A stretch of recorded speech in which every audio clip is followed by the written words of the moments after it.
हमने आपको सिंचाई के बारे में कुछ बताया था, यानी सिंचाई के इतिहास तक।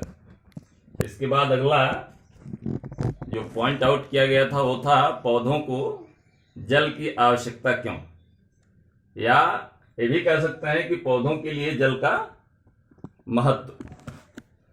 तो जो जल है ये प्रत्येक जीवधारी के लिए उसके जीवन का आधार है, चाहे वह जंतु हो चाहे वनस्पति। ये बिना जल के इनका जीवन संभव ही नहीं है। पौधों को ही नहीं, यहां तक कि बीज का जर्मिनेशन भी, यानी उनका अंकुरण भी बिना जल के संभव नहीं है। पानी के बिना पौधे अपना संपूर्ण जीवन निर्बाध रूप से पूरा नहीं कर सकते। तो मुख्यतः हम एक एक पॉइंट पर चलेंगे कि आखिर पौधों को जल की आवश्यकता क्यों है। तो जैसा कि हम सब जानते हैं, प्रत्येक जीवधारी के लिए जल अत्यंत ही आवश्यक है, विशेष रूप से पौधों के लिए। तो पौधों का लगभग 80 से लेके और 99%, पहला पॉइंट, पौधों का 80 से लेके 99%, 80% से 99% जो पौधों का भाग होता है, शारीरिक भाग होता है, वह जल से ही मिलके बना होता है। सारे जो पोषक तत्व होते हैं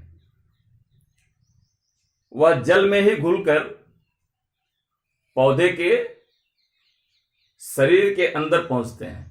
यानी कि पृथ्वी में, भूमि के अंदरावकाशों में जो पोषक तत्व उपस्थित होते हैं, जल उनको अपने में घोलता है, फिर वह जड़ों द्वारा पौधे के अंदर जाता है और जल के माध्यम से ही ये सारे पोषक तत्व पौधे के शरीर के विभिन्न भागों तक पहुंचते हैं। यानी कि जल क्या करता है, पोषक तत्वों को अपने आप में घोलने और घोल करके पौधे के शरीर के विभिन्न अंगों तक पहुंचाने का कार्य करता है। यानी यह घोलक और वाहक का कार्य करता है। इसके साथ ही साथ हम जानते हैं कि यदि जल का अभाव हो जाए तो ऐसी अवस्था में पौधों के शरीर का तापमान बढ़ जाएगा। यानी कि जल के अभाव में पौधे के शरीर का तापमान बढ़ने के कारण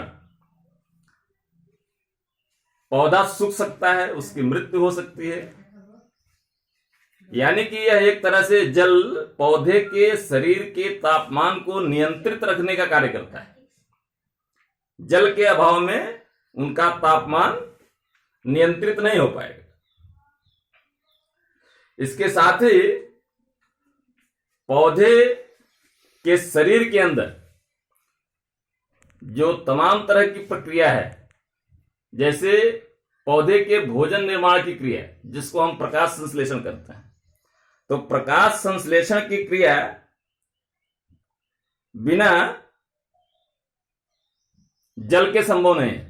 हम जानते हैं कि पौधों की हरे भागों में कार्बन डाइऑक्साइड और जल प्रकाश की उपस्थिति में मिल करके कार्बोहाइड्रेट का निर्माण करते हैं। तो ये भोजन बनाना और फिर इस बने हुए भोजन को पौधे के विभिन्न भागों में पहुंचाना।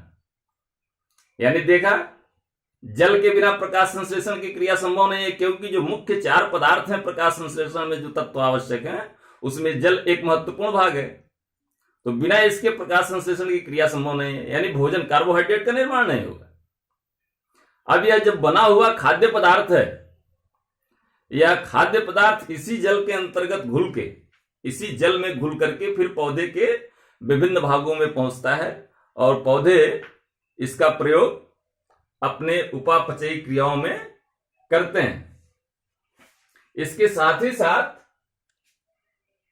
जल का एक और काम है। हम जानते हैं भूमि के अंदर विभिन्न प्रकार के सूक्ष्म जीवाणु रहते हैं, जो जिनका क्रियाकलाप पौधों के लिए या मृदा की उर्वरता को बढ़ाने के लिए आवश्यक होता है। और इन मृदा बैक्टीरिया या मृदा जीवों को काम करने के लिए, जैसे केचुआ है, बैक्टीरिया है, तमाम तरह के जीव मृदा में पाए जाते हैं, इनको उचित रूप से कार्य करने के लिए ठीक से काम करे, इसलिए मृदा के अंदर जल की एक आवश्यक मात्रा का होना आवश्यक है।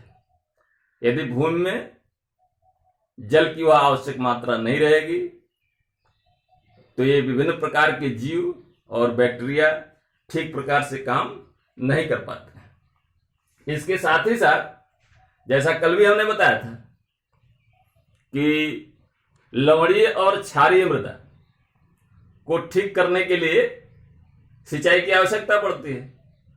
तो जो लवण होते हैं, जिनके कारण जो मृदा की ऊपरी सतह पर एकत्र हो जाते हैं, जिनके कारण भूमि लवणीय या क्षारीय हो जाती है, तो लवणीय और क्षारीय भूमियों में वनस्पतियां नहीं उग पाती, तो इसके लिए उनको ठीक करना पड़ता है। इसके लिए भी जल की आवश्यकता पड़ती है। ये जो क्षार तत्व हैं, ये लवण है, इनको पानी में घोल करके खेत से बाहर निकाला जाता है या उसका निछालन किया जाता है, और तब मृदा के अंदर जो जल उपस्थित रहता है उसमें घोल इस तरह का हो जाता है कि इसमें जो घुलित पदार्थ हैं, पोषक तत्व हैं, उसको पौधे आसानी से ग्रहण कर लेते हैं। यानी क्षारीय और लवणीय मृदा को सुधार के लिए भी पानी की अत्यंत ही आवश्यकता पड़ती है।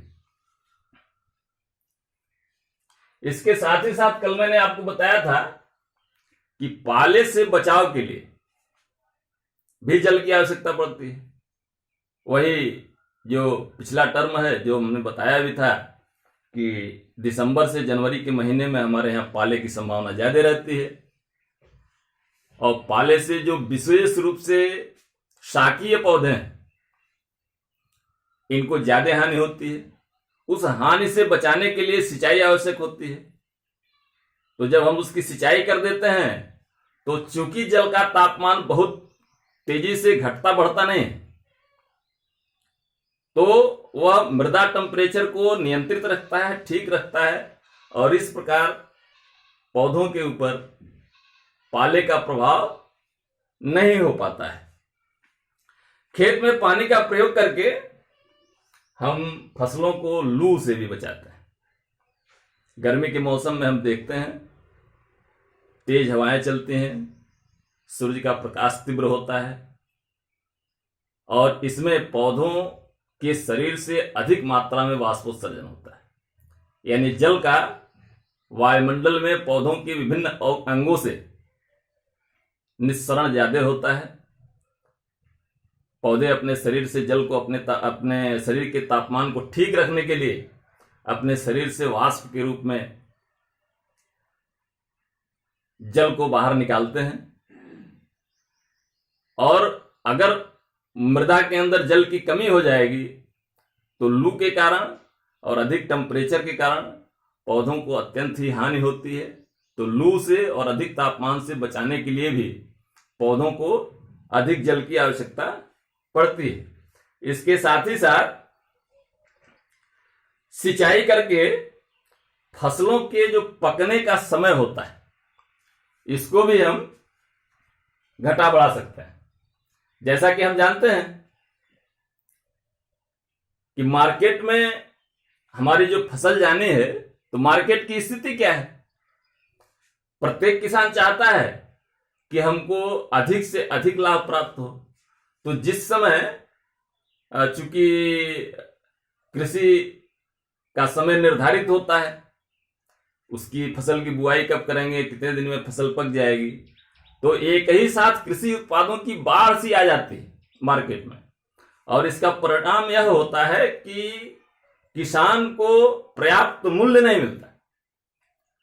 तो पानी के द्वारा अगर हम सिंचाई कर देते हैं, जब फसल पक के तैयार है, कटने की स्थिति में है, लेकिन अगर उसकी सिंचाई कर देते हैं तो थोड़ा सा ये पकने वाले समय को बढ़ाया जा सकता है, और थोड़ी देरी से हम मार्केट में सामान को भेज सकते हैं, जिससे किसान को पर्याप्त लाभ मिलता है। मृदा में रहने वाले जो हानिकारक कीड़े मकोड़े होते हैं, जैसे दीमक है, चूहा है, इनको नियंत्रित करने में भी जल की महत्वपूर्ण भूमिका होती है। जब खेत में पानी लगाते हैं तो इससे दीमक, जो एक निश्चित मॉइस्चर पर ही तेजी के साथ वृद्धि करता है, जब नमी की मात्रा खेत में बढ़ जाती है तो ये दीमक खेत में मर जाता है। इसके साथ ही साथ जो चूहे हैं या अन्य कीड़े मकोड़े हैं, जो एक सामान्य नमी पर कार्य तेजी के साथ करते हैं, लेकिन अधिक नमी की उपस्थिति में, नमी जब बढ़ जाती है मृदा के अंदर, तो उनको श्वसन में दिक्कत होती है, सांस लेने के लिए ऑक्सीजन पर्याप्त रूप से नहीं मिल पाता और ये मर जाते हैं। तो इस प्रकार जल का प्रयोग हम भूमि में रहने वाले ऐसे हानिकारक कीटों, चूहों इत्यादि के नियंत्रण के लिए भी हम करते हैं।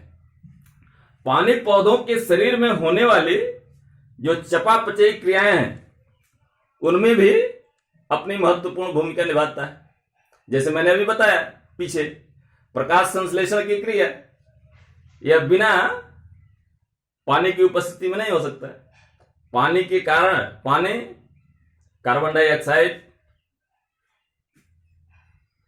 मिलकर सूर्य के प्रकाश की उपस्थिति में पौधे के हरे भागों के अंदर कार्बोहाइड्रेट का निर्माण करते हैं, और ये कार्बोहाइड्रेट जल में ही घोल करके पौधे के विभिन्न भागों में पहुंचता है। यानी इसके अलावा भी अन्य जो भी चयापचयी क्रियाएं होती हैं, मेटाबॉलिक क्रियाएं होती हैं पौधे के शरीर के अंदर, उसके लिए भी जल एक महत्वपूर्ण कारक है। इसके अलावा मैंने पहले ही बताया, जो 80 से 99% पौधों का शरीर जल से बना होता है। उसी क्रम में मैंने आपको बताया था कि नमी की एक निश्चित मात्रा बीजों के अंकुरण के लिए आवश्यक है। नमी अगर एक निश्चित मात्रा में मृदा के अंदर नहीं रहेगी तो पौधों का जर्मिनेशन भी ठीक प्रकार से नहीं होगा। सिंचाई के लिए जल का प्रयोग करके हम खेतों को समतल भी कर सकते हैं। बढ़िया खेती करने के लिए, फसल ठीक लेने के लिए कम से कम जल की आवश्यकता पड़े, यानी कम जल में अधिक क्षेत्रफल की सिंचाई की जा सके, इसके लिए भूमि का समतल होना अनिवार्य है। तो जल की सहायता से भूमि के समतलीकरण में भी हमको थोड़ी बहुत मदद मिलती है। इसके साथ ही साथ जल मृदा संरचना को सुधारने का भी एक महत्वपूर्ण कारक है, और यह मृदा के अंदर पोषक स्तर को, यानी मृदा में उपस्थित जो पोषक पदार्थ हैं जो पौधे के लिए आवश्यक हैं, इनके स्तर को भी सुधारना, उनको घोल के रूप में पौधों के अंदर पहुंचाना, ये महत्वपूर्ण क्रियाएं इसके द्वारा होती हैं। तो ये आपका पौधों के लिए जल क्यों आवश्यक है, 1 से 14 पॉइंट मैंने आपको बताया, उन सबको क्रम से लिखिएगा। और इसके लिए आप 12th AG की कुछ पुस्तकें हैं जिनकी सहायता ले सकते हैं, नेट पर भी इसको सर्च कर सकते हैं। सस्य विज्ञान भाग 2, ये माध्यमिक शिक्षा परिषद के लिए है, और इसके लेखक ओम प्रकाश सिंह हैं, भारत भारती प्रकाशन की पुस्तक है। इसको ले सकते हैं और ले करके इसको पॉइंट आउट करने का प्रयास कीजिएगा। कहीं कोई समस्या हो तो ऑनलाइन उसके बारे में हमसे बातचीत कर सकते हैं। इसके आगे हम चलते हैं, जो अगला पॉइंट है, पौधों के लिए जल की आवश्यकता के जो 14 पॉइंट हमने आपको बताए, उसके आगे जो पॉइंट है, जो शीर्षक है, वो है सिंचाई का निर्धारण। हम कैसे जानेंगे, हमको पता कैसे चलेगा कि सिंचाई वास्तव में करनी कब है? तो सिंचाई का निर्धारण करने के लिए यह आवश्यक है कि जल का मितव्ययिता पूर्वक प्रयोग हो, यानी कम से कम जल का प्रयोग करके अधिक से अधिक मात्रा में फसल का उत्पादन करना। क्योंकि हम जानते हैं कि सिंचाई के लिए धन और समय, इन दोनों की आवश्यकता होनी चाहिए। तो सिंचाई करने से पहले हमको कुछ बिंदुओं का जानना आवश्यक है। जैसे पहला बिंदु है कि सिंचाई कब की जाए। सिंचाई के निर्धारण के लिए पहला बिंदु क्या विचार करना है, सिंचाई कब की जाए।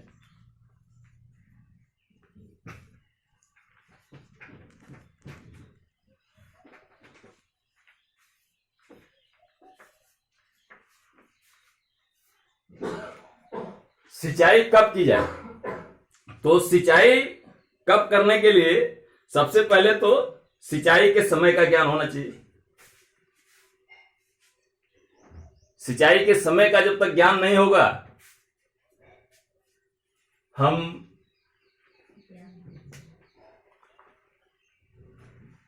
अनावश्यक समयों पर सिंचाई कर देते हैं, जिसका हमको बहुत लाभ प्राप्त नहीं होता है। मृदा में जो मृदा जल होता है, तो सबसे पहले जानना कि सिंचाई का समय क्या होना चाहिए। तो मृदा में प्राप्य जल जो कोशिका जल के रूप में रहता है, यह जो जल है, यह जल क्षेत्र क्षमता और मलानी गुणांक के बीच में रहता है। और यह जो क्षेत्र क्षमता और मलानी गुणांक होता है, 1/3 से 15 वायुमंडलीय दाब के बीच में होता है। यानी इसके बीच जो जल गुरुत्वाकर्षण बल के विरुद्ध मृदा के रंध्रावकाशों में रुका रहता है, उसको हम केशिका जल कहते हैं। अब मृदा जल की उपलब्धता फसलों के ऊपर निर्भर करती है, परंतु जब भी कभी उत्पादन घटने की संभावना होने पर सिंचाई आवश्यक हो जाती है। यह निश्चित है, समय से सिंचाई करेंगे तो उत्पादन ठीक प्राप्त होगा, समय से सिंचाई नहीं करेंगे, अनावश्यक रूप से सिंचाई करेंगे तो इससे उत्पादन घटने की संभावना रहती है। तो सिंचाई के समय का निर्धारण निम्न प्रकार से कर सकते हैं। उसकी कुछ विधियां हैं। जैसे पहला, पौधों के बाह्य लक्षणों के आधार पर सिंचाई कब की जाए, इसके लिए पहला हम देखते हैं पौधों के बाह्य लक्षण।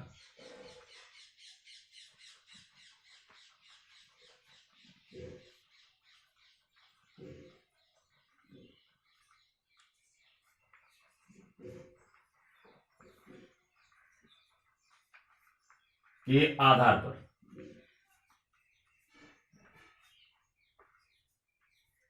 पौधों के बाह्य लक्षणों के आधार पर, यानी पौधों के बाह्य लक्षणों को देखकर हम यह निर्धारित करते हैं कि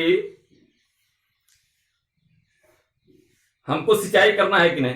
अब ये कैसे देखेंगे, तो हम देखते हैं कि दोपहर के समय पौधों की पत्तियां मुरझाने लगती हैं। कभी कभी अधिक विशेष रूप से ऐसी अवस्था ग्रीष्म ऋतु में आती। तो अगर दोपहर में पौधे की पत्तियां मुरझा रही हों, तो किसान को यह समझ जाना चाहिए कि पौधों के अंदर, मृदा के अंदर नमी की कमी हो गई है, इसलिए सिंचाई आवश्यक है। उस समय निश्चित रूप से ही सिंचाई कर देनी चाहिए। दूसरा, पौधों की पत्तियों का सिकुड़ना या मुड़ना। कुछ पौधों की पत्तियां सिकुड़ने लगती हैं और सिकुड़ करके वो मुड़ने लगते हैं। यह भी इस परिस्थिति को बताता है कि अब सिंचाई का समय आ गया है, मृदा को पानी देना आवश्यक है। पौधों की पत्तियों का जो रंग होता है, वो सामान्य परिस्थितियों में जब पर्याप्त मात्रा में मृदा में जल होता है तो